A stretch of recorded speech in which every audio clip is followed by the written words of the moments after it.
تم حج کے بارے میں یا نماز کے بارے میں ابن عربی کا بیان سنو تو تمہیں شرم آئے گی کہ ہم یار کیا نماز پڑھتے ہیں کیا حج کریں.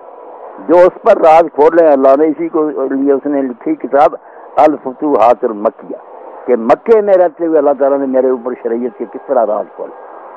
آپ ذرا وضو کا ہی سن لیں کہ ہم وضو کرتے رہتے ہیں مگر شیخ کہتا ہے کہ جب تم منہ دھو تو سوچو کہ ایک دن آئے گا جب کچھ چہرے سیاہ ہو جائیں گے کچھ سفید ہو جائیں گے. دھوتے وقت خیال کرو اور کہو اللہ اس دن میرا چہرہ سفید رکھنا جس دن چہرے سیاہ بھی ہو جائے. جب دائیں ہاتھ دھو تو اس وقت سوچو کہ نامہ مار لوگوں کو دیے جائیں گے, خوش قسمتوں کو دائیں ہاتھ میں آیا گا, بد قسمتوں کو بائیں.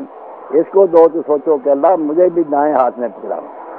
جب بایاں دو تو سوچو اللہ مجھے ان بد نصیبوں میں نہ کرنا جن کو بائیں ہاتھ میں دیا جائے تو اس کے پیچھے چکائے. پاؤں دو تو سوچو کہ پل صراط پر قدم ڈگمگا رہے ہوں گے اور لوگ دوزخ میں گر رہے ہوں گے.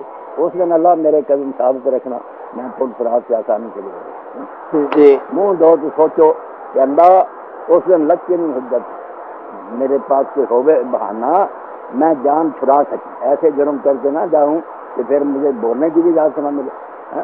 مجھے اس وقت کچھ نہ کوئی بات سجھا دینا جو میں معذرت کر سکوں کہ اللہ اس لیے مجھ سے ہو گیا.